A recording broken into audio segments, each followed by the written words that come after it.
Good evening, everybody, and welcome to Birmingham, Alabama for round 4 of the Operation Motorsport eMotorsport iRacing League here tonight. It is the 4th sprint round, the 6th round overall of our championship here on the end of March. And to bring us to that end of March, we've got more multi-class action over the course of our sprint rounds. 45 minutes of racing coming up a little bit later on, following our qualifying session here at Opmo on Tuesday night. It's great to be back along with you on RaceSpotTV. My name's Ewan O'Leary, alongside Jeremy Scott in the commentary box, with Ramiro Agustin Cisneros behind the cameras.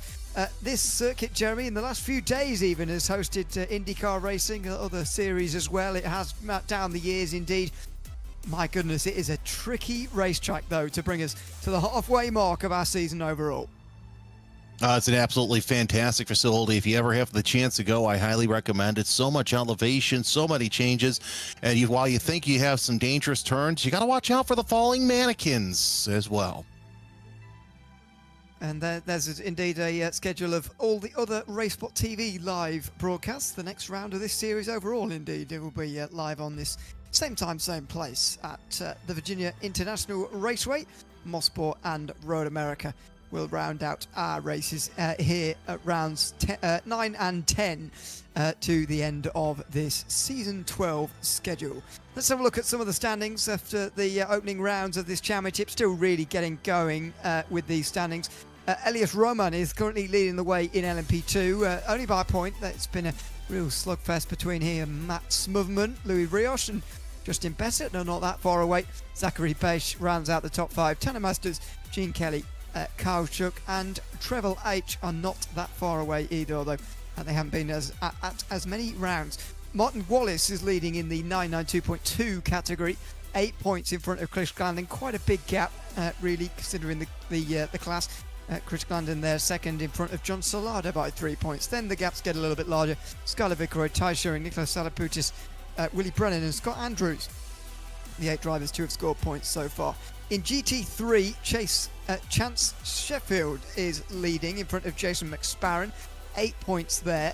Demian Castro not far away, neither is David Bell or Richard Davenport. It's pretty close across the board in GT3, at least between the top 5 or 6. Casey Sobel probably added into that as well. John Hicks and Elliot Whitfield round out the 8 scorers there. And in GT4, quite numerous so far in our rounds. Mason Cardinale leading though, just in front of Tyler Manning. A bit of a gap back to Andrew Cooper, Peter Heitzman and Charles St. Pierre, who round out the top 5. Carl Shelton, Justin Wells, Nate Orlovsky have scored a reasonable amount of points.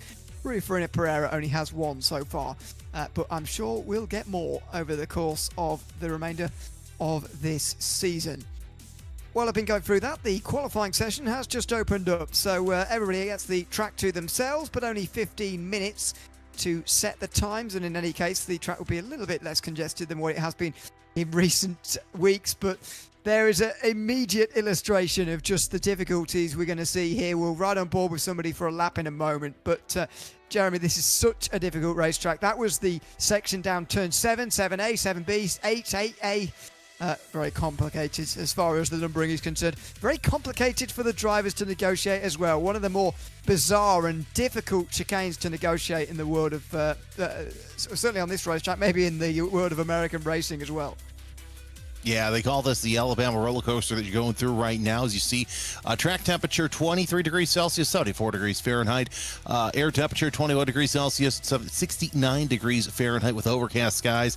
And I think back to the track walk I took with our friend Joe Peak when we were here together a couple years ago for Porsche Sprint Challenge. And we were with IndyCar that weekend, and we got a chance to listen to some viewpoints of some of the drivers, talk to the Porsche drivers and get their viewpoints. Well, we ran into one Will Power with his engineers, and it's interesting, not even among teammates is the consensus of how to tackle this track the same. So you're going to see a lot of different lines, a lot of different approaches on how to basically stranglehold this 2-mile circuit, because it is a challenge no matter where you go. You take a look at the 12-13 complex, and there's a little crest. That's for the tunnel to get inside to the center of the racetrack. There's so many neat quirks about this facility, and it's a place that George Barber built, and it's absolutely a fantastic place. Yeah, it's just north of. This is not geographically accurate. North of Central Alabama. Is that a place? Anyway, it's right down in the centre of Alabama here. As I say, one of the most famous racetracks in America for its challenge, twists and turns and all sorts. So excited to see how multi-class traffic goes around here, because actually we do see a fair amount of it in iRacing, in as far as multi-class racing is concerned. But in the real world, not as much really in terms of multi-class racing. There has been some events here, but just making passes around here is difficult enough. I think, you know, it is one of those circuits where it's possible. It's not like an impossible racetrack, but it's certainly not easy. When you add traffic into that, it does add completely another layer. And again, it's not impossible for that faster traffic. Those LMP2s won't find it impossible to get past the other GT cars, the slower GT cars in this field. However, they are going to find it difficult in places, narrow in places, to actually get themselves through. Well, you got to stop and figure. You know, right now, currently, you have SRO World Challenge. It comes here every year. You know, the World Racing League, which is kind of an amateur multi-class series. But back in the heyday, the Grand Am Rolex Series and the then Grand Am Continental Tire Sports Car Challenge, they would support the now NTT IndyCar Series. So there was a decent amount of endurance racing here at Barber Motorsports Park. So for a lot of these drivers, yeah, you're going to have that speed difference, but there's been nothing quite like an LMP2 on the track in a regular racing capacity.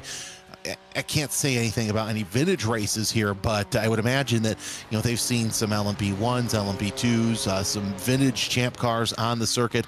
It is going to be a challenge for a lot of these drivers, as you see Chance Sheffield come across line 24.119, so he will go to the top of the GT3 standings. But, you know, I love this facility. It's one of my top 5 favorite racetracks to go to because it is so challenging. The elevations, the cameras just do not do justice the amount of undulations that you have here at this racetrack. Yeah, indeed. It is up and down all day, absolutely. Times coming in here, Matt Smotherman currently the best of them, 1:15.7, indeed, showing just what a short lap it is around here as well in an LMP2. Certainly the difference between the drivers in terms of lap time as a percentage is actually a bit larger here for the LMP2s than it is in some of the other places we're going to go to this season. A lot of the corners suiting the LMP2s a lot better than it does some of these slower GT cars. We've run on board with one of the GT3s in towards the opening sector. We'll take a few corners on board here indeed for this very challenging first sector. Up over the rise of turn number 4 and then back downhill again. It really is a roller coaster, living up to its name. Downhill and towards turn 5. Extends the braking zone down here as well, so expect to see some overtakes, not least in terms of multi-class passes. That will be a zone, but even for positional change as well. Then into that famous turn 7 chicane. Up over that first curve, monster over the second. Try and get it slowed down in time. A little bit late on the brakes here. Bring it back for that final of the right-handers. Then this is the section where the prototypes really do enjoy more than the GT3s. Just on the limit there in a GT3 through that first bit, but this 11-12 section is absolutely magnificent in a high downforce prototype. You do have to properly think about it in the GT3 though. Up over another rise before you get towards turn 13, and then a corner that never ends, or that's what it feels like when you're halfway round in towards turn 14. Opening up turn 15 for that run onto the front straight, which ends another lap. A dizzying lap around this racetrack. Lives up to its name with its roller coaster, as I say. And indeed, lap times in GT3 rather are being traded. That's Nolan Uke we were just riding on board with there, by the way. Damian Castro and Chance Sheffield had gotten ahead of Uke while we were riding on board with the BMW driver there, but Uke goes back to the top of the times again. It's going to be one of those days, one of those sessions where you keep improving, because Barber is one of those circuits where, obviously short of the limit on the amount of laps that you get here, the more laps you do, the more you seem to improve. You seem to find time in corners around here all the time. Exactly, because, you know, every time you go through, you come out of the corner and go, yeah, maybe I can go a little bit faster here and a little bit quicker there. And so you're able to set yourself up, of course, You know, you got to stop and figure with the tires warming up as well, with the temperatures as cool as they are. It's going to take an extra couple of corners for those cars to completely come up to speed.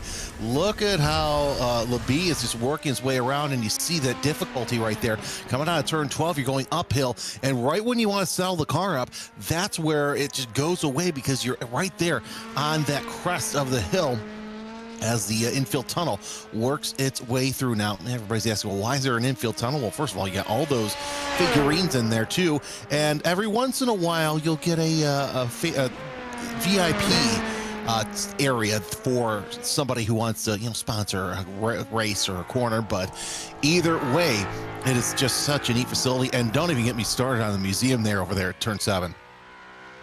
Yeah, actually from Joe Peak here, heard about that or before. So there you go. It is a remarkable place. It's such a small complex in as far as, oh dear, as one of the Mustang GT4s goes for a spin here. That's Zach Merrill.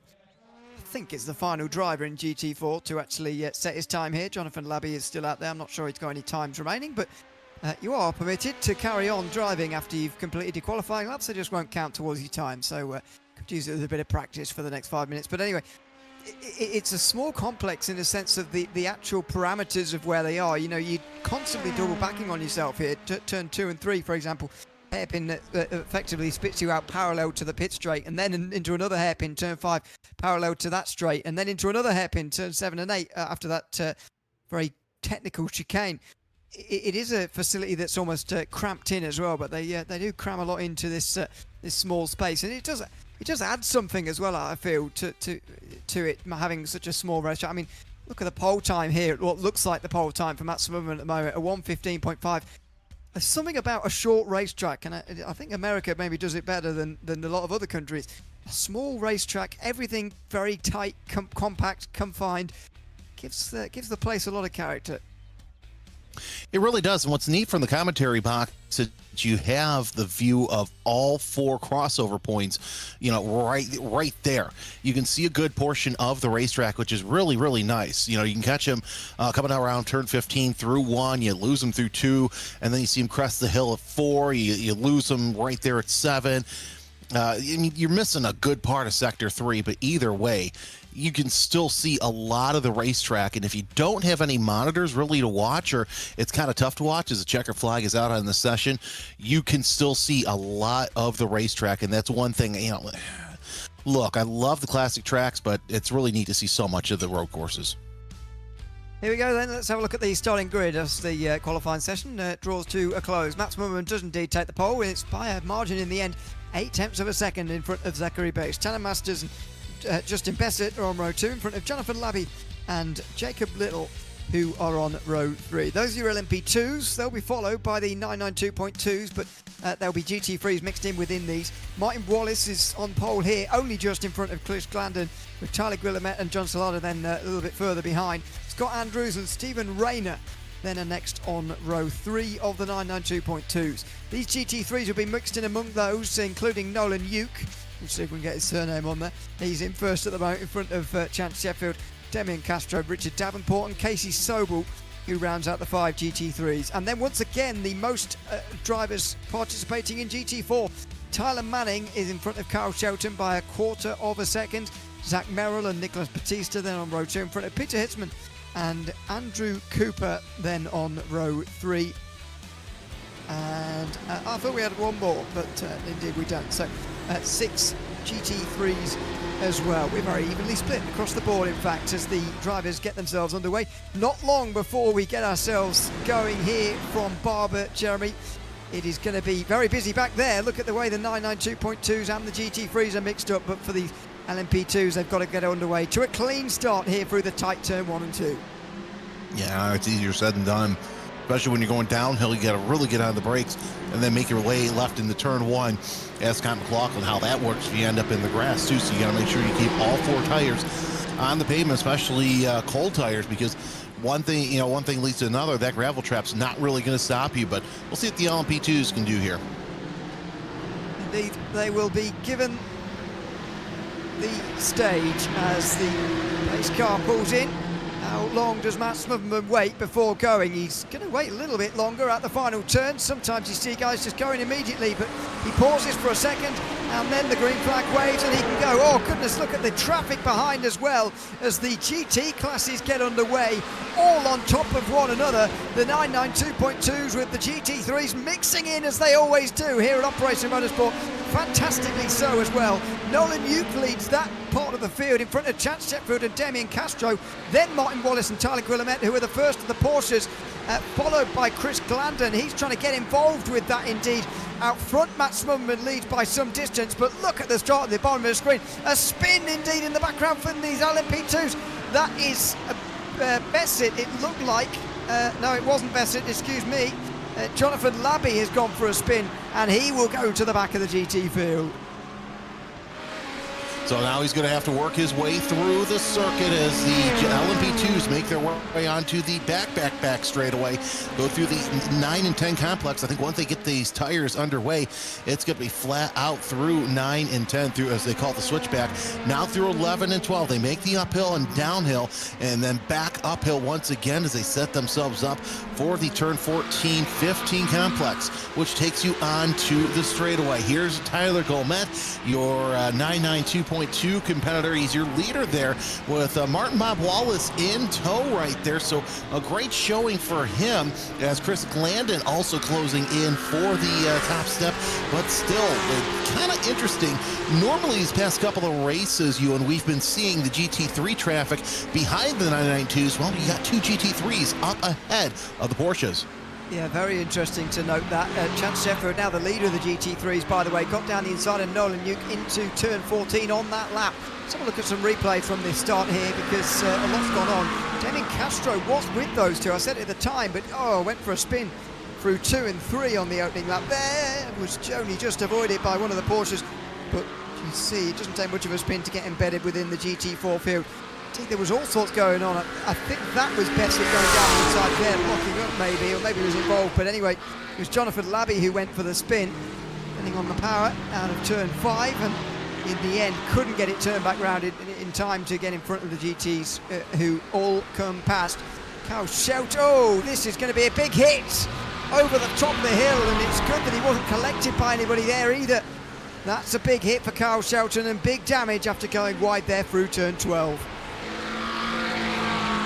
Yeah, and he didn't even hit the part where you just lose it right there. Let's see what happened to Stephen Rainier going into turn at number 1. And as we mentioned, you just got to be careful because you are going downhill and you're setting yourself up. Kind of strange to go into turn number 2. He was... and there's more trouble through turn 1. Nicholas Batista, that must be with Labby, who's trying to come through again.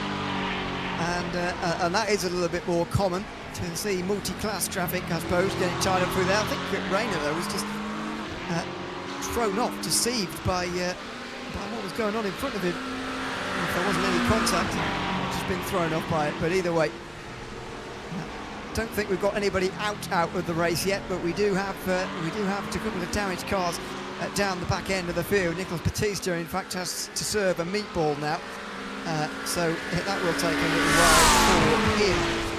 Meantime, Sheffield under real pressure here, isn't he, from Nolan Uke? And then you've got Tyler Guillemette. Is that just in behind? As you comment, the GT3 drivers, I won't say comfortably, but they are definitively in front of the Porsche Cup drivers in the early goings of this race.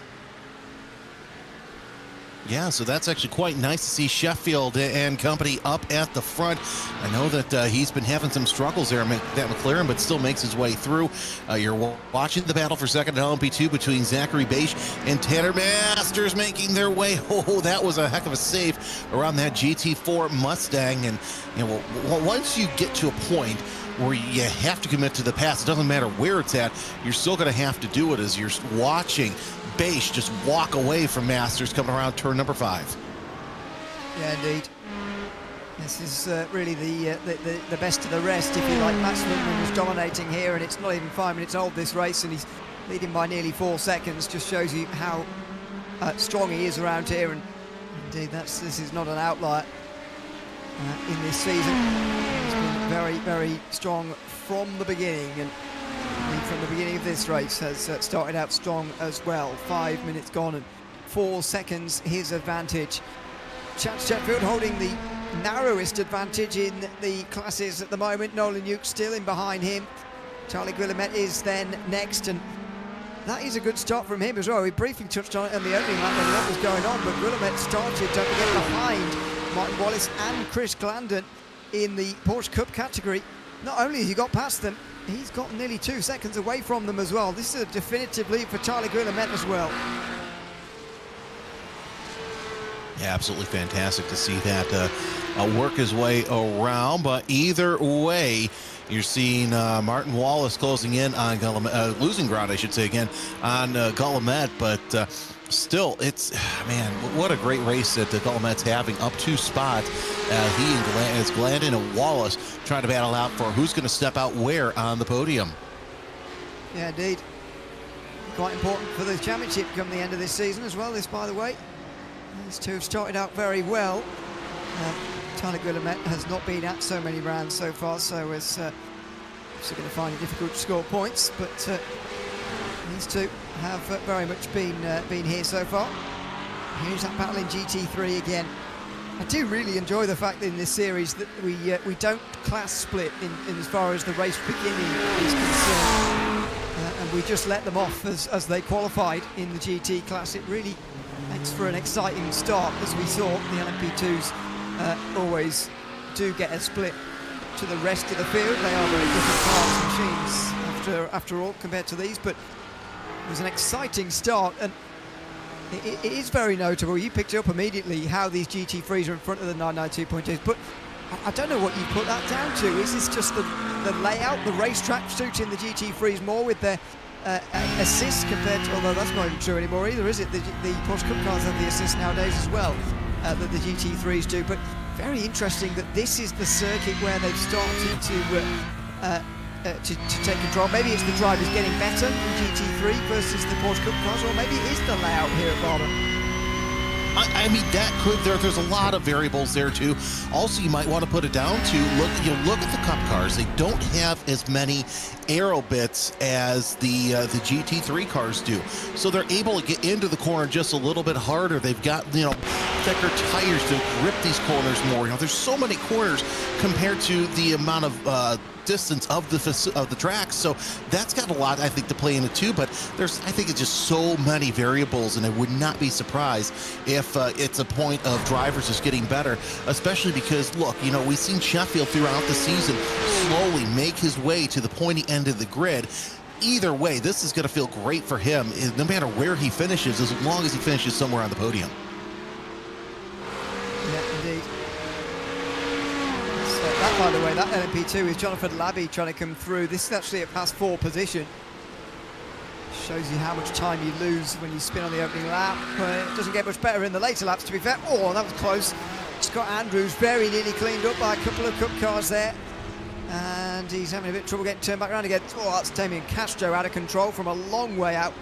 He's dropped to 5th in GT3 in that McLaren, and he was nearly cleaned up too, coming through turn 14. As the battles in LMP2 start to rear their head now. Justin Bessett versus Jacob Little, coming through GT3 and 4 traffic for the first time here into 7 and 8. Bessett round the outside, and Jacob Little gets it wrong.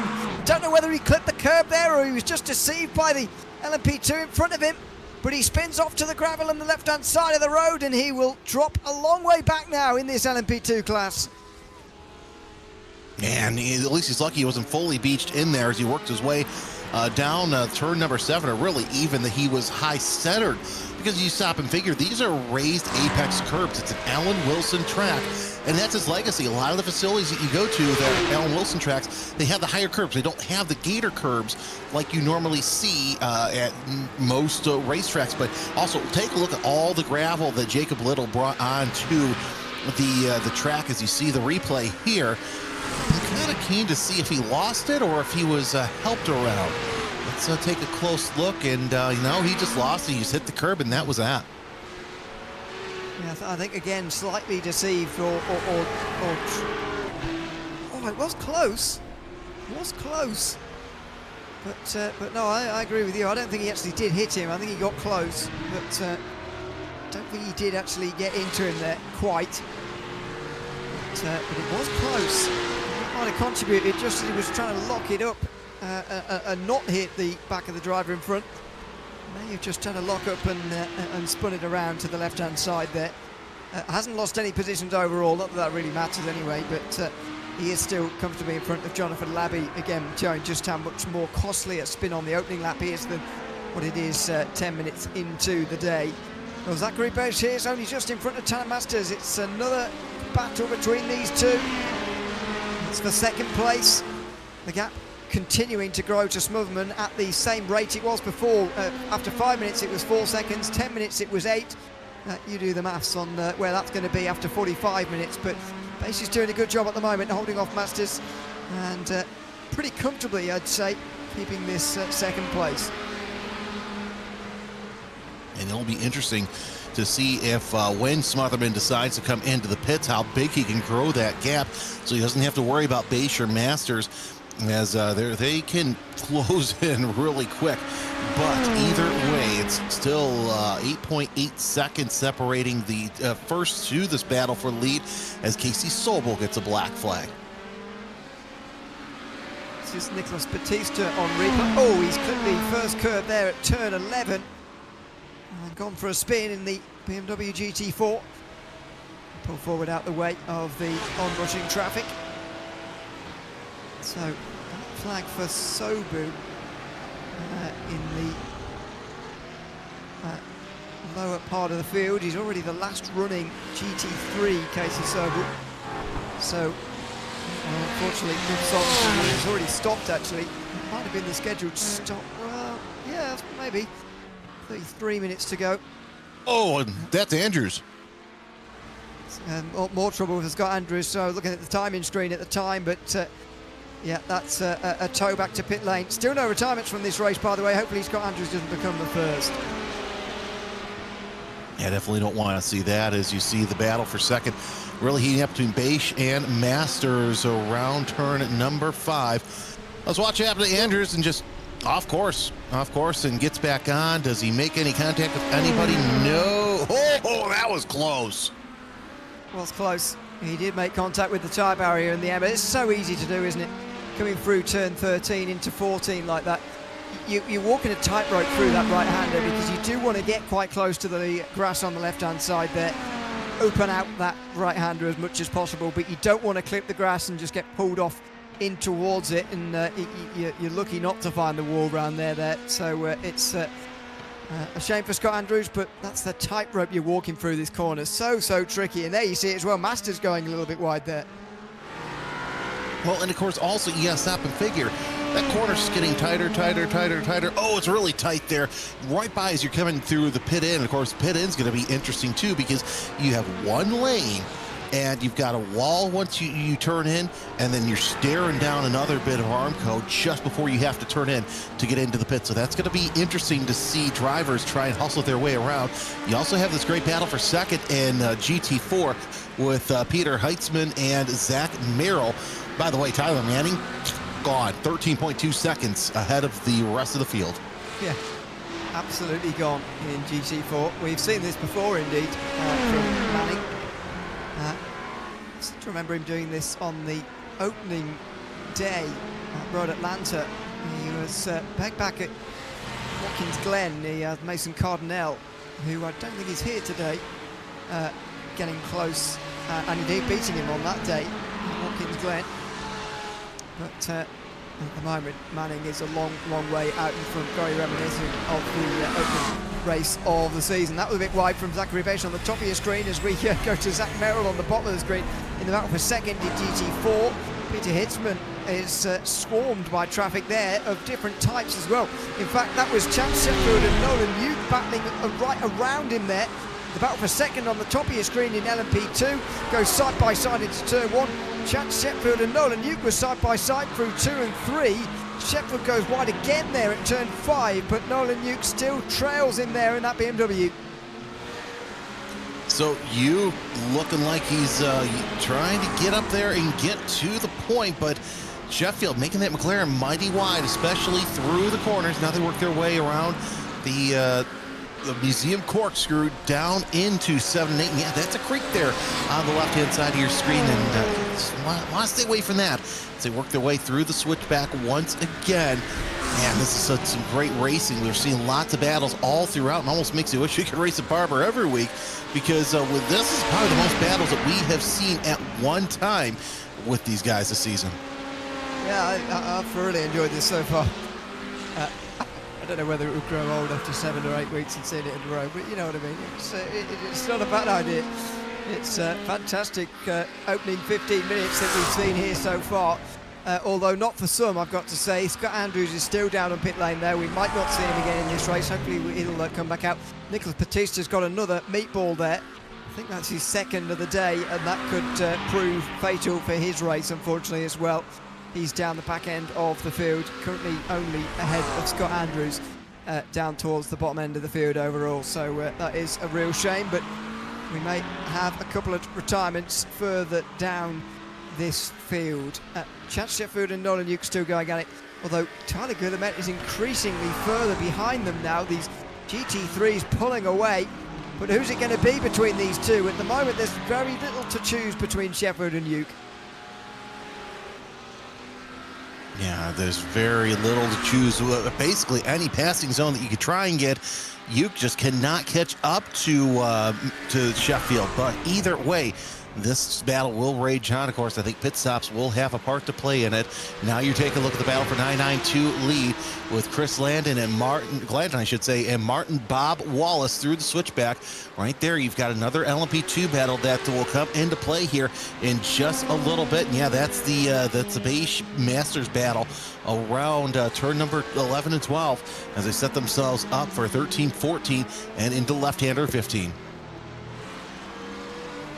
Been one of the battles of the race so far from these two. Pace has probably had the measure of Masters, but there have been chances where, for Tanner Masters to come through as Martin Wallace comes into the pit lane. That very interesting caller. We'll see where that gets him in a moment in 992.2, but around the outside of traffic for Pace and Masters through 3 and 4. They go up over the hill. Very tight through there. Elevation change. Steeply uphill.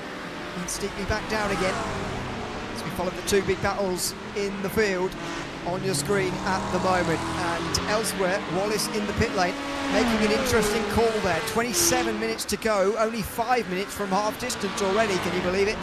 And he's decided to pit in early, trying to get into some clean air if he can find it round here and get ahead of Guillemette and Glandon with an early stop. Yeah, and I think that's going to give, that's probably going to call Guillemette and Glandon to the pits at some point within the next lap or so. It might be going for a strong undercut here, Wallace will. So we'll see how that works out for him as we're watching the battle for first in GT3. There is, I believe that's Smotherman that's leading. That just goes to show you how dominant he has been as he goes to lap the entire GT field. Yep, that was definitely Smotherman as he works his way around the circuit. Still, the battle for second heats up between Beige and Masters on the top part of your screen, and you're still watching Sheffield and Yuke on the bottom part of your screen. But either way, you don't want to tear up your equipment too early because it's going to be a long time with those tires with 26 minutes left to go. Yeah, indeed. You're not expected to see any tire changes here in these races. They are too short, but you do have to take care of them. Temperatures on their side here today, 23 degrees Celsius or 74 Fahrenheit still the temperature on the racetrack. You can get some very hot days down here, and that does not help the tyres at all. It's the end of May indeed as well in Sim. We could have had a very hot afternoon, but we've gotten away with it rather today. Zachary, trouble! Tanner Masters gets into the back of Zachary Bates and goes for a spin. As Zachary Bates slowed down there, it's one of those zones of the racetrack I mentioned earlier where the LMP2s are really pinned to the ground and they are very fast through these sweepers. The GT cars less so with their inferior downforce, and Zachary Bates there hit by Tanner Masters. It's Masters who goes into a big spin. Here it is again. I don't think Masters knew how close that 992.2 was, as yeah, he just has the door shut on him, poked his nose where he shouldn't have, and Beisch just didn't know he was there, I would imagine. But either way, Masters able to save it, has to kind of gather it up, while the other GT2 cars, here's the onboard look right there, and yeah, Beisch just had to check up right there, and basically Masters had nowhere to go, and not sure if that's going to be a consequence of racing or what the stewards will rule on that one. Yeah, it looks like kind of a racing incident, doesn't it? I mean, Masters just didn't quite foresee what was happening there. In a way, for Zachary Beisch, he maybe should have hung back initially and then tried to accelerate out of turn 9 and 10 there to get the run into this short straight before turn 11. But in any case, Masters the one who ends up on the wrong side of that. And he's closer to Justin Bassett now than he is to Zachary Beisch, and that could be trouble for him a bit later. This is Castro. He was third in GT3 at a time, but he's pretty comfortably fourth now. Richard Davenport currently running third, by the way, behind these two, who've exchanged places again. Just 90 seconds away from the halfway mark, and Nolan Hughes back in front of Chad Sheffield for, well, I can't count how many times, but they've changed once again, and it's Hughes in the lead. See, along that lasts, of course, you see Zachary Beisch trying to do all he can to get around the GT3 leader of Yuki. Indeed does. But, you know, I keep thinking back to that incident, and here's the thing, Ewan. I wonder how many drivers have experience with this LMP2 on a regular basis, because you don't see many drivers run the LMP2 exclusively. They'll run the GT cars mostly. You know, they'll do some stock car racing, a little bit of formula car racing, but not many people hang with the LMP2. So you got to wonder how many of these drivers, you know how to race this. And I almost equate it back to the LMP2 GT3 incident at Sebring a couple of weeks ago with, oh, I can picture him now, because it was just one of those incidents where it's like you don't know how big the car is. Yeah, it is not the most popular sports car, that's for sure, the LMP2. That's a very good pit entry from Nolan Hughes, by the way. Gains a lot of time on Chad Sheffield, who's made a mistake. Has he? Well, no, maybe it was just a very good entry from Nolan Hughes, but that time gap has definitely extended. It's pretty much bang on halfway, so let's hope they're not out of fuel. I'm sure they're not, and this is just tactical, but the GT3s are into pit lane, and I always say a very underrated part of practicing for a race event is practicing the pit entry, especially here at Barber Motorsports Park, where it's on that sort of left-hand side, almost bearing no relation to the actual corner on the racetrack at all. And Chad Sheffield goes first. Nolan Hughes with a longer stop. You can be good at the pit entry all you want, but the time in the pit lane, 7 seconds longer. And Chad Sheffield therefore takes an easy race lead. Well, here's my question. Did Hughes take tires? That's a big question right there. And let's take a look at this entry by Nolan Hughes. And it's Parker Thompson I was thinking of. Sorry, Parker, I should know better. But yeah, what a great pit entry by Nolan Hughes. And I would imagine that he spent probably all week just practicing that pit in and out, because this is one of the trickier pits in here in iRacing, really, of all motorsports. It's very, very difficult indeed. There's Richard Davenport, who is actually the leader. I misspoke, but Chad Sheffield will become the race leader indeed. Did he take tyres? I didn't see him on the jacks, I must say. When we were looking down pit lane there, we weren't that close, but I didn't see the BMW up on the jacks there. No. I think that's a miscalculation from Nolan Hughes, to be honest. And to be honest, you know, 4 rounds in, you'd expect him to have gotten the, because the fuel load each race won't be that different per time. There's the LMP2s. They do need a little bit more fuel in LMP2. Just over 20 seconds there for Matt Smotherman. Tanner Masters and Jonathan Labby both needed more than 20 seconds as well. That's a bit of an error from Nolan Hughes, really, isn't he? He's got the longest GT pit stop of anybody who's made a scheduled one so far in the whole field, and by some margin as well. The next longest is 12.9. His was 17.6. I just think that's a big miscalculation, to be honest. It really is, and you really can't say, oh, well, you know, they just came off an enduro round. No, we're going back to back sprint rounds. So, yeah, huge miscalculation there. As now you see on your screen the battle for first in GT3 or Davenport. He's going to have a mirror full of a McLaren here shortly. Indeed. Unless he pits first, Davenport is going to be under supreme pressure here for the, on the road, the race lead. Chance Sheffield is the race leader when it all shakes out anyway. But he's not there just yet, and this could help Nolan Yuke. He's only a second and a half behind. Because despite his longer pit stop, his pit entry was excellent. And he had a bit of a gap anyway, so... very nearly off there, Chance Sheffield, as he was avoiding Richard Davenport. Davenport braking it up. I mean, these two haven't been together in the race yet, so he's not quite learnt the braking points of Richard Davenport yet. And now Davenport comes in, so Weldon not following him, going wide there. Chance Sheffield making sure the tunnel vision stays away. This is Davenport. He's not practiced it quite as much as Nolan Yuke has. Going quite slowly on the way in there, but at least he's not going to get a speeding penalty for that, which is, I suppose, going to save you 40 seconds, so it is worth it. But anyway, Davenport moves to the left-hand side now to find his box, and there he'll find it. But those moments for Sheffield, where he lost a bit of time, has brought Nolan Yuke back to within a second of him, and pretty much we're back to where we were.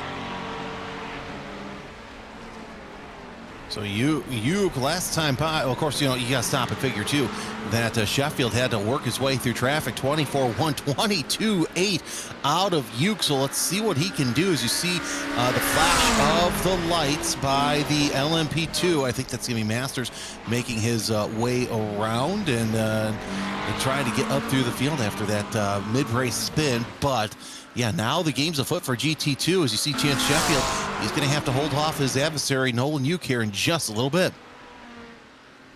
Want to just check in on as Nicholas Batista's difficult afternoon continues. He's got a black flag now. He is continuing again despite two meatball flags though, so fair play to him for that.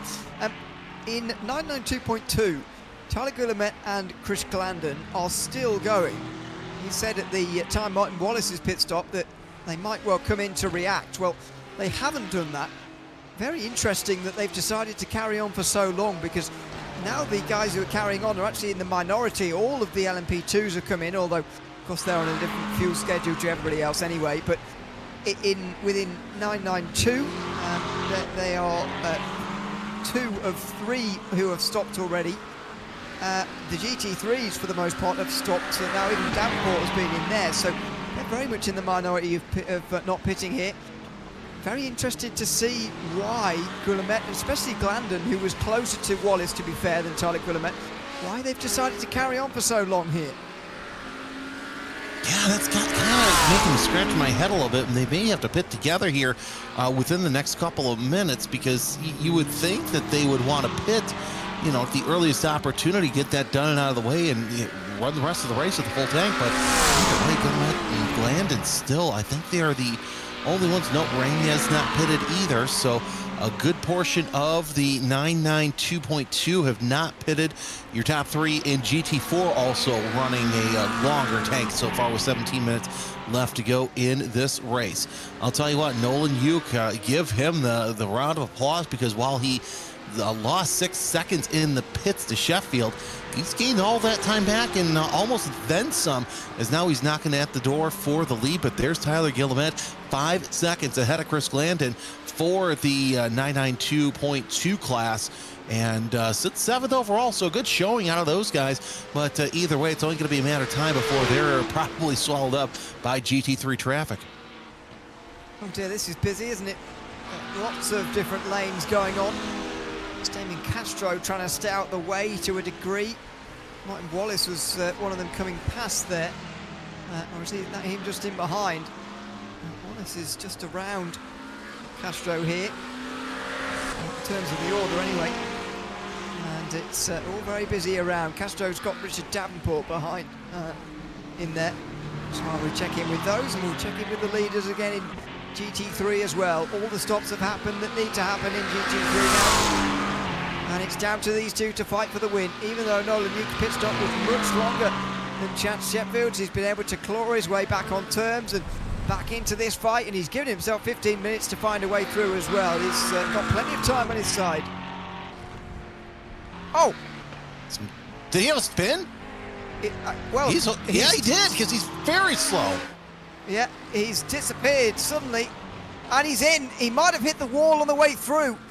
Oh, dear me, Nicholas Batista's got another black flag. I thought that was going to be for Nolan Yuke there for a moment, but this is a slow pit entry. Clearly there's damage.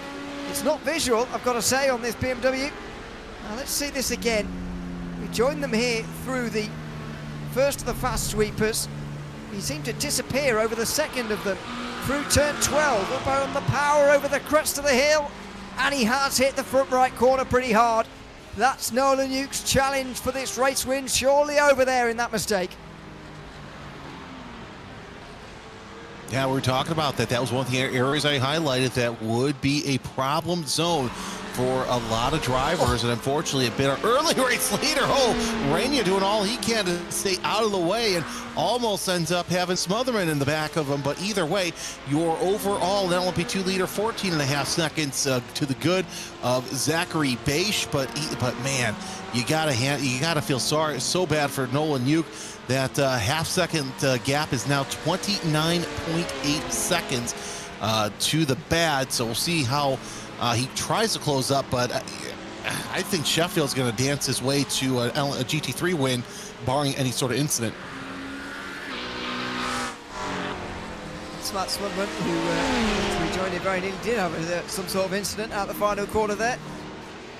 Gets away with it, and he continues to pad his very extensive lead. Just ticks over 17 seconds, in fact, as he makes his way past a bit more traffic and negotiates that chicane one more time. Jonathan Labby, meantime, has got a black flag in LMP2, unfortunately. He is about to go a lap down anyway. He certainly will do now. And that 26-second gap up to the driver in front, Jacob Little, will grow pretty significantly.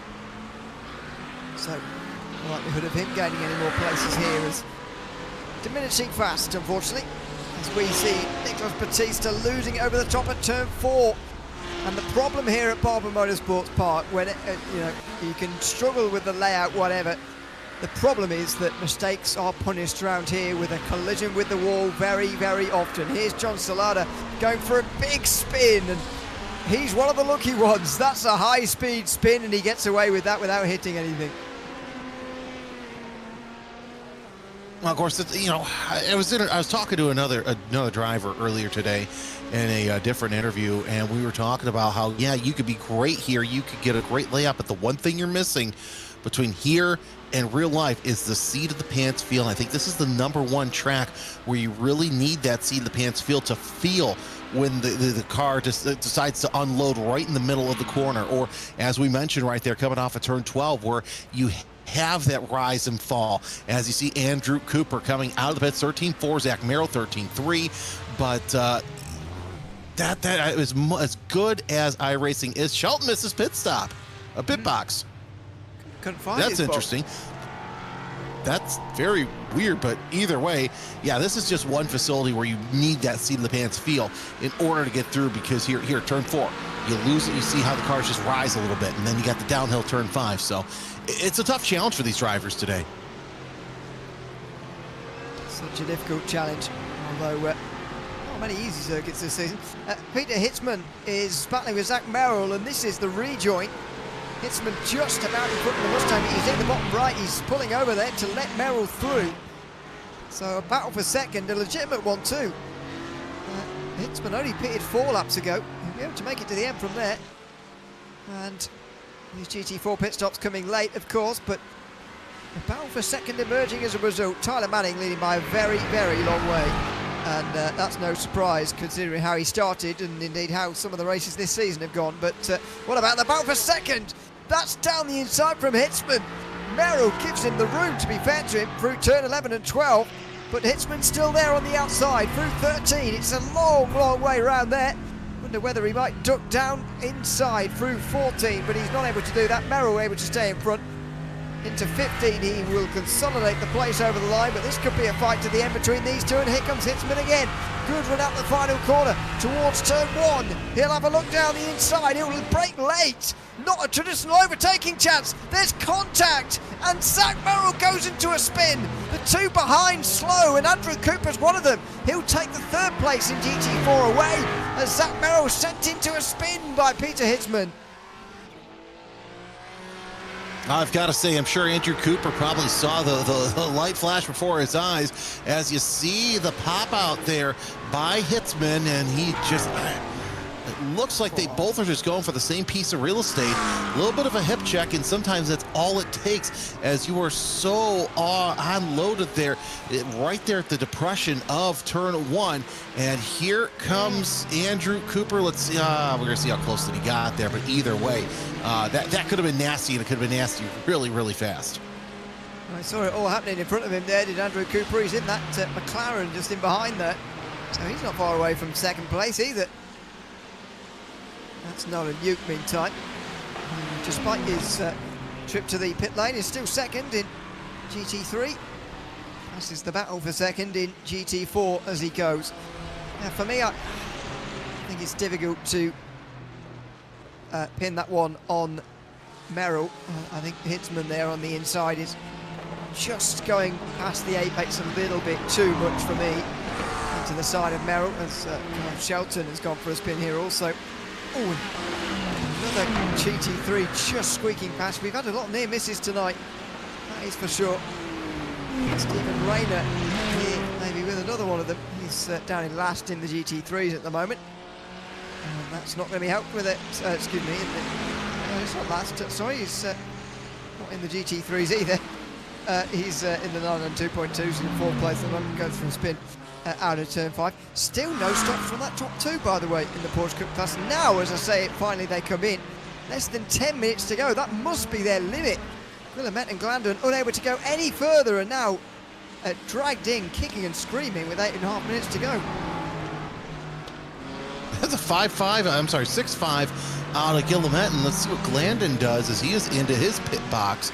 As he gets by Guillemette. Now it's coming out as an 8.2 second pit stop, 8.0 out of Landon. So yeah, talk about last call. That's probably about as late as you're gonna get as Guillemette gets out. Sheffield is right behind him, but we'll see how long that lasts as the battle for 2nd in GT4, losing a little bit of ground there, but there's Glandon. Oh, that could have been nasty there coming out of turn number 4.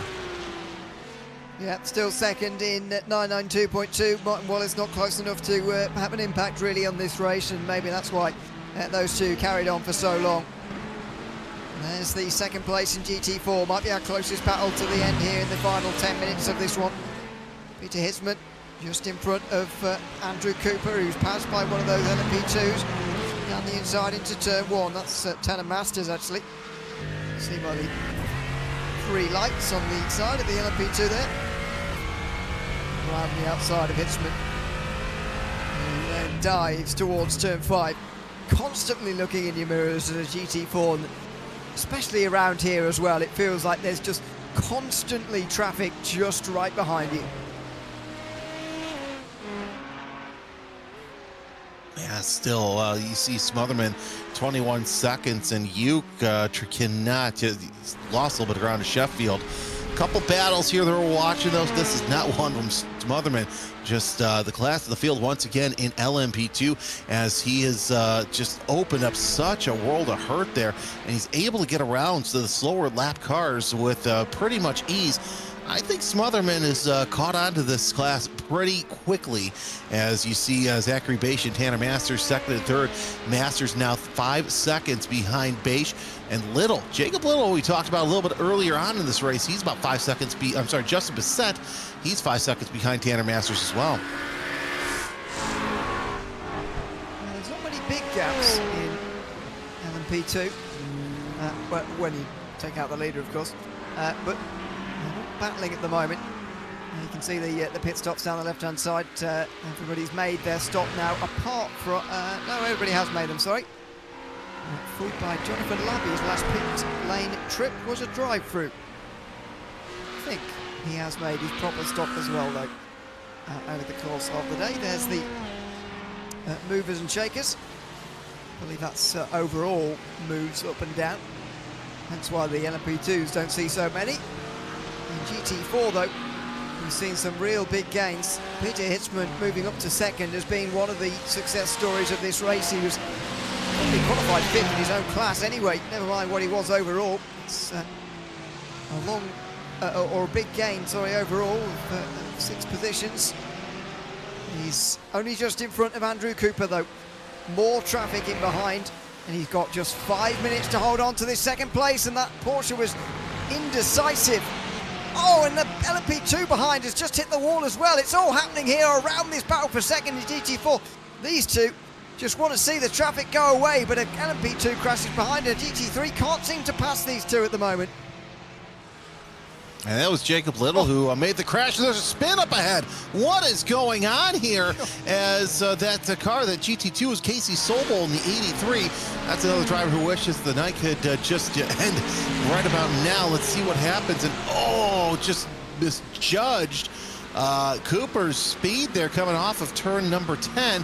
And that was all she wrote for Jacob Little. We'll see who that GT car was involved in that crash right there. And I think it was Davenport who hit the crust and just lost it. And indeed, yep, that was the case. Oh no, I'm sorry, he didn't hit the crust. He just lost it there through 13. Yeah, indeed. And thankfully, it was out of the way by the time those GT4s arrived on the scene. But you see that as a slower class driver, and you think, for goodness sake, they're going to have to come past me again here. And that might well happen, indeed, in the final minutes here. Now, that GT3 getting fast and clear into 7 and 8. Yes, round the outside, quite fast on the way in there from Sobel. He gets away with it, and he will be clear now. Cooper, though, is in front of Peter Hitzman. He's gotten into second position. He's got a few car lengths as well. There goes the McLaren of Castro, and there in the background is Merrill. I think that spin has put him out of contention for the podium places here.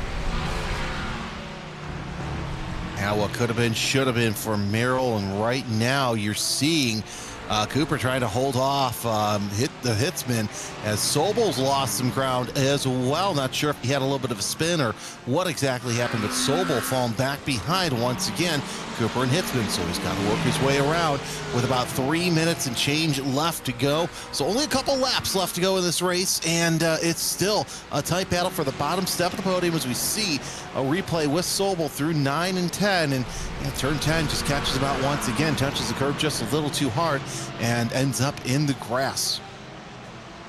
Really good job to turn out of the barrier, at least. Sobel is indeed battling for position with these guys, which just shows you how much has been struggling so far in this race. And there's a man who hasn't been struggling so much, Tyler Guillemette, leading the way in 992.2. Not a championship contender there. Chris Glandon gains points on Martin Wallace in the championship stakes there, though. Disappointing, I suppose, not to get first, with Wallace clearly not having as good of a day as he has been having in some of the opening rounds of this season. Glandon will be disappointed not to have gained more points. But there was no beating Guillemette here, I don't think, here today. Nearly 10 seconds in the lead now, and the strategy was pretty much perfect, running out long on the low fuel there, making use of a light car. And yeah, apart from the qualifying, which it seems, looking at this, has really underrated his speed round here in the race. He has been very, very quick indeed, and he's even in front of Chad Sheffield now. So the 992.2 only just in front of the GT3 leader as we get into the closing laps. Well, that part and parcel has to do with as Justin Bissett now gets a black flag, so he'll have to serve that here shortly. And it's going to be 2 laps to go, less than 2 laps to go, as Smotherman comes around turn number 4 to close in on other traffic, makes the light flash on that GT3 BMW. But I've got to say, that was a fantastic pit strategy by Guillemette. We both questioned it until it actually came down to the wire, and up there goes the orange Porsche of Renia off course, coming off of turn number 14. But no, kudos to Guillemette. It was a great strategy, and it's worked out for him in the end. what Bessett's doing here. He's got a black flag. And indeed, he's just driving down the pit lane. Stephen Rayner here has got turn 14 a little bit wrong. Nolan Duke was applying the pressure to him. Rayner finishing in 4th in the 992.2 category here today. A class that's seen 2 retirements, sadly. Max Mudman, though, has got just 1 lap remaining at the front of this race at Barber Motorsports Park. It's another win in Operation Motorsport for Max Mudman, it looks like, as he sees the white flag. What a dominant display it's been. Not a single moment in these 45 minutes as we doubted who the overall winner was going to be, and that's Max Mudman again. Yeah, of course, Smotherman not having too much competition here today, as you saw Beish and Masters go toe-to-toe throughout a good part of the race, and of course it ended up with Masters spinning out after some slight contact out of the back straightaway. But either way, Smotherman making a case for the LMP2 championship as we work ever so closer to the end of the season of Operation eMotorsport. And I've got to say, this has got to be an absolute dominant performance. 23 seconds ahead of Beish, and not another car in sight. Absolutely nobody anywhere near Max Mudman today, as has been the case once or twice already this season in Operation Motorsport. He is the man to beat in LMP2 as he comes through the final corners. Max Mudman wins at Barber Motorsports Park in the LMP2 class.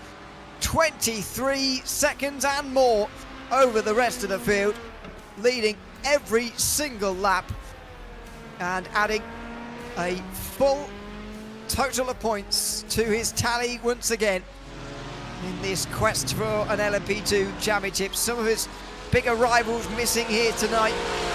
Likes of Elias Roman, Louis Rios not here in LMP2, but he's taken full advantage. This is busy meantime. Tyler Guillemet wins in 992.2, just in front of Chance Sheffield, who takes a victory in GT3. Great battle between himself and Nolan Duke, eventually settled with a crash at turn 12. Guillemet settling it with more speed, as has Tyler Manning in GT4, the slowest category in the 4. Tyler Manning is going to be credited with an extra lap over the rest of the field. Smotherman able to lap Cooper, but not Manning one more time. And so, without his biggest rival, Mason Cardinal, Tyler Manning has had a very breezy day indeed in Birmingham, Alabama. Out of the final corner, and it's going to be Tyler Manning who wins in GT4. Perhaps we haven't said enough about him, Jeremy, in this race, but we haven't had much to say. He's been absolutely dominant. Yeah, another driver who really has been the class of the field in GT4 this year. So no surprise that he's in the victor's seat, but a lap ahead of Andrew Cooper. Talk about timing, not getting lapped just to perfection. Here's the LMP2 results after 35 laps. Max Mudman winning by nearly half a minute in the end. The gap actually a bit bigger than what was initially advertised. Zachary Pierce losing a bit of time towards the end there. Tanner Masters couldn't get past him though. And Justin Bessett was the only other driver on the lead lap. Jacob Little and Jonathan Labby had trouble and finished 1 lap down. Tyler Guillemet won in 992.2. Dominant display, although only 10 seconds in front of Chris Glennon. Mike Wallace without his best day, but solid points for the podium. Stephen Rayner, the only other driver to finish. John Salada and Scott Andrews retired. In GT3, it was Chance Sheffield who won by 20 seconds in the end over Nolan Duke, but it was a lot closer at points between the two. Demi Castro finished 3rd in front of Richard Davenport, who did lead a couple of laps in the middle there, and Casey Sobel, who was 3 laps down. And Tyler Manning is credited with an extra lap compared to the rest, such as his dominance in GT4. Andrew Cooper, Peter Hitzman and Zach Merrill had a great fight for second and finished in that order in front of Kyle Shelton, with Nicholas Batista having a turbulent day, finishing down at the bottom in GT4. Let's have a chat then, shall we, to some of the class winners first of all, and start with Max Mudman, who just move in time, if I can remember what I'm doing, to bring people into the booth. I don't actually have permissions to do this anymore. That's changed in the last couple of weeks. That's not ideal. Somebody else is going to... Neither do I. You do. No, you don't either. No. Maybe... Ramiro. I don't know if Ramiro does, but he's got the same permissions as us. I don't know. Hope we're going to have to hope that an admin is listening right this moment for us to. No, Ramiro can't either. We're going to have to hope that an admin is listening right this moment to drag Matt Swimmerman up and indeed the rest when we get to them, because at the moment we cannot. I can move in between the transfer room and the interview buffer room, but we're not in either of those rooms at the moment. So we're just going to have to wait for somebody to help us. In the meantime, Jeremy, we'll just reflect a little bit on that race. Reflect a little bit on Matt Swimmerman and his dominance, and Tyler Manning and his dominance too. But what great fights, especially in GT3, we saw here tonight. There's alternate universes where that battle goes right down towards the end. It's a shame that one mistake really cost Nolan Yuke so much in that race. Yeah, it really is, because, look, anytime Yuke was able to, had lost a little bit of position, he was able to quickly gain on Chance Sheffield. And, even the pit stop, I was amazed on how quick it took Yuke to get up to Sheffield and battle him for the win. And, yeah, it's just a shame that he had that issue there near the end of the race, and kind of ended his hopes at going for the GT3 win. Yeah, it did rather, and we'll see how that affects the championship, of course. But Chance Sheffield is starting to run away with that a little bit over the rest. Not that Nolan Yuke is likely to challenge that. He's obviously had a slower start. In the meantime, we do have now Chance Sheffield joining us. We've got Damien Castro to help us, so thanks very much to him. Chance, welcome in. Good to have you with us, and congratulations on winning the GT3 class here tonight. We were just talking about an alternate universe where maybe Nolan Yuke doesn't make that mistake and that battle goes right down to the wire. But tell us about the battle as it was, and how you managed to fight him off to win that race tonight. Yeah, no, that was really good. I wish he could have been up there. I think it would have been a great finish. That was pretty intense, and that was fun. Have you been finding the season so far mixing it with the 992.2s, because the top end of the GT3s seem very, very evenly matched indeed, and it certainly makes for some exciting starts. How have you been finding it? Yeah, no, that peak up there, yeah, they can actually pull us on those straightaways, and then we can get them in the corner. So it's kind of it makes a challenge sometimes when you get behind one, because you catch them in a corner and then they pull away, and you sometimes just can't get around them. Congratulations on winning the race again here in class tonight in GT3 from Barber Motorsports Park. Thanks very much for coming to have a chat with us as well. Thank you. Thanks very much. That's Chance Sheffield, who finishes first in GT3 here. If you wouldn't mind, Chance, could you move yourself? We can't move people around anymore. Can you move yourself back to the transfer room so people know that we're done? Thank you. I feel bad telling him to go away. Feels wrong. But yeah, that's Chance Sheffield, who wins tonight in GT3, just in front of Nolan Yuke, gap 20 seconds or so in the end. Matt Swimmerman has indeed been moved here as well, so we've got a system and it's working well. Matt, welcome, and good to have you with us as well. Congratulations on the overall win, as well as in LMP2 tonight. Nearly 30 seconds your gap in the end. And to be honest, you didn't have much challenge in the way of other LMP2s, but I'm sure this racetrack and indeed the traffic was challenging. How was it out there tonight? Absolutely. I mean, the traffic was not as bad as I had honestly anticipated it was going to be, but it's always a little bit easier for the LMPs when all the traffic's in front of you, and especially if you have a decent gap, so you can, just be a little bit more patient. But it was one of those things where at any moment in time, the wrong mistake or taking the wrong kind of risk would just throw every single bit of that lead, or maybe even the entire race away. So I was very thankful that things went as smoothly as they did. How would you pit this circuit up against some of the others that we've had this season in terms of sprint racing? We've had other tight circuits like Road Atlanta and Watkins Glen and Circuit of the Americas, but how does this stack up as far as a multi-class racetrack is concerned for a race of this distance?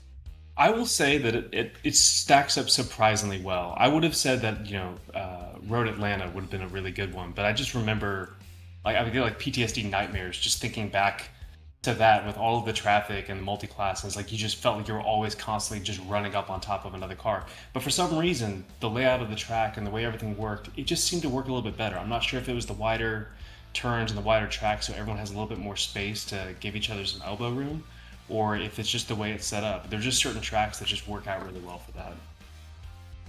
Well, congratulations on negotiating all of it tonight and getting to the victory. And thanks very much for coming to have a chat with us at the end of the day as well. Thank you very much. Thanks very much. Unfortunately, I'm going to have to tell you, you have to move yourself back to the room because we can't move people anymore. But all right. Thank you very much. Thank you for chatting to us. I feel terrible. I feel terrible. It's happy hour. Look, it's happy hour. You got to go home, but you can't stay here. Yeah, I feel bad. Anyway, we'll hopefully get Tyler Manning to come here as well as another class winner tonight. I don't think Tyler Guillemet's there, so we'll have a chat around with some of the other non-class winners soon. But first, Tyler Manning joins us now from GT4. Tyler, congratulations on another victory tonight. This one, perhaps the most dominant of the season. Is that how you view it? How do you look back on tonight? Yeah, I think I found something a little more than the rest of the guys. I don't think it's anything wrong with them. I think I just clicked with the track and I just sent it. Well, yeah, it certainly seemed to work out. I'm very interested to hear what you think of the way that the race starts are sort of organised here in this league, because we've gone to 4 classes now, not the case last season, which you were also a part of. The race starts were very busy then as well, of course, but this time we've got different classes. You're the slowest of the classes, but you're often at the front when we're beginning, and you get the back end of the 992s and the GT3s up in front of you, and of course, unlike the LMP2s who are split away from the rest, you're all piling in together at the start of these races, especially here at such a tight racetrack. What is that like as a leading GT4 driver in the melee at the beginning of these races? One word: terrifying.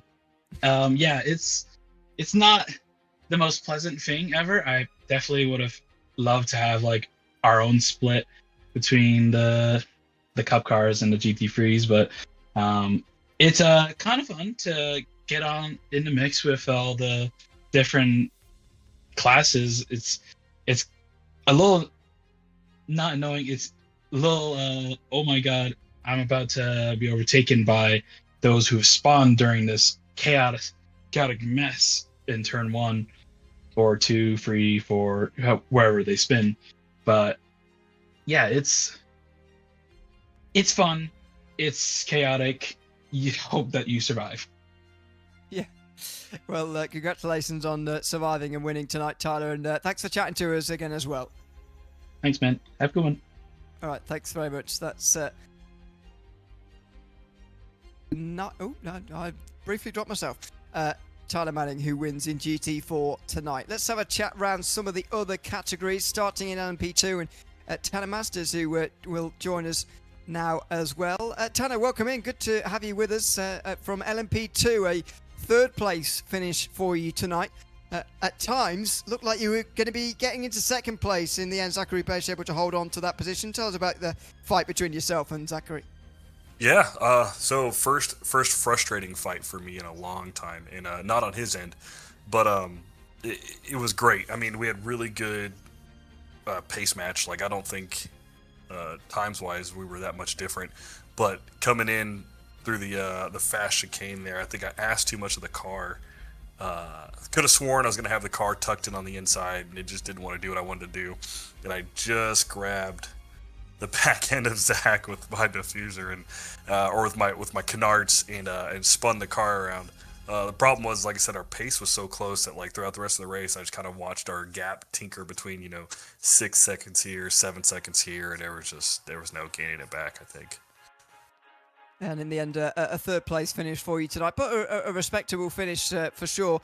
We haven't, or at least I haven't, because I wasn't here a couple of weeks ago, had the chance to chat to you yet this season. So how have you been finding the new season? And just tell us a little bit about how you've been sort of finding the Operation Motorsport League in this new guise with multi-classes this time around. Have you been finding it? Have you been finding Operation Motorsport at the start of 2026 in this new year?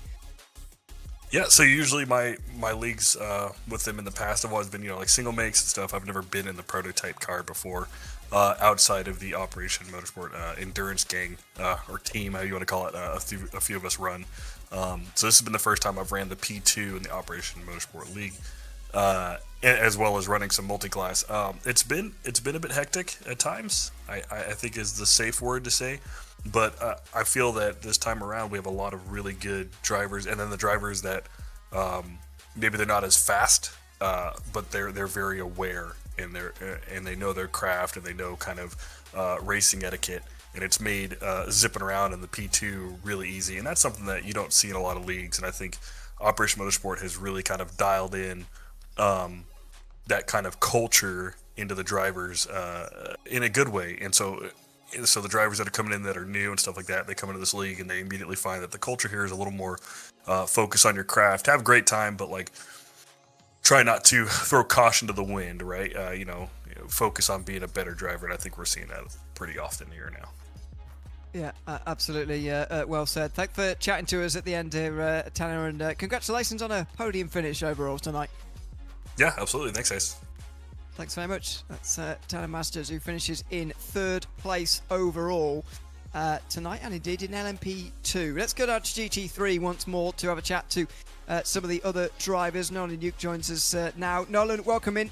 Congratulations on a 2nd place finish, but so close but yet so far from a race victory tonight. You were holding the lead for some time and battling with Chance Sheffield back and forth all night. Just tell us about the battle itself, and then the mistake from your perspective, which unfortunately brought an end to it. Yeah, it was just an incredible battle right off the bat. Chance and I just going back and forth and staying probably within a half second of each other for at least I think the first 20 minutes of the race or more. I felt really comfortable with the car. Did a lot of practice, put a lot of hours today, and I think at that point, that's where, when I had the incident, that's what the guys would say, Nolan doing Nolan things, and that's what I had. I had a moment that it snapped, and I couldn't do nothing about it. Well, it is one of those things. Just talk us through that sort of what that's like when you sort of have to come into pit lane and get yourself back out there again. In the end, you actually were pretty comfortably still in 2nd place, but how disappointed were you that you couldn't fight for the win any longer, or were you still pleased to finish in 2nd place?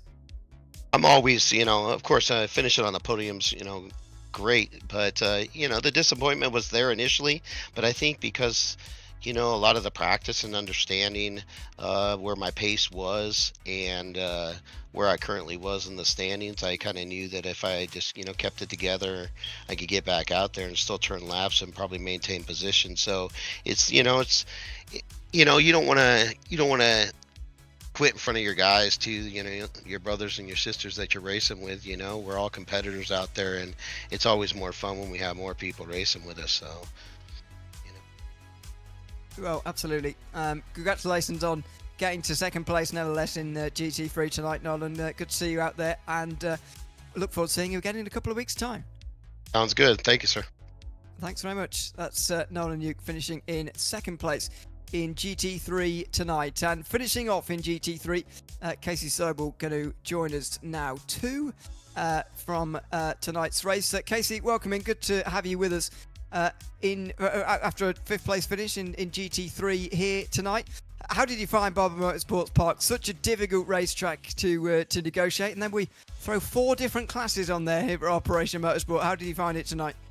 Yeah, it's pretty chaotic. It's a fun track to drive, though. I think this is my first time ever racing it. Well, it must have been a bit of a trial by fire for you then to be tearing down towards turn 1, 3 different classes in the GT split, and obviously LMP2's coming round past you in the end as well. That multi-class element must add just a whole nother layer to this. Yeah, it definitely makes it a little terrifying when you're looking in your rearview mirror. People are just ripping up on you. Yeah, absolutely. Just before we let you go and we sign off tonight here on RaceSpot TV, just want to get a little bit of insight for yourself about how you get involved with, or how you got involved, with Operation Motorsport, Casey. It's obviously been great to be here for the last 4 rounds now of this season 12 of the new season. round 4 of season 12, the new season for 2026. But asking drivers about their story and how they got involved, how they get involved with the eMotorsport League here on Tuesday nights. How did you get involved in Operation Motorsport to be here tonight? So I got involved by, I guess it was about 2 years ago now. I found them while I was going through my medical release.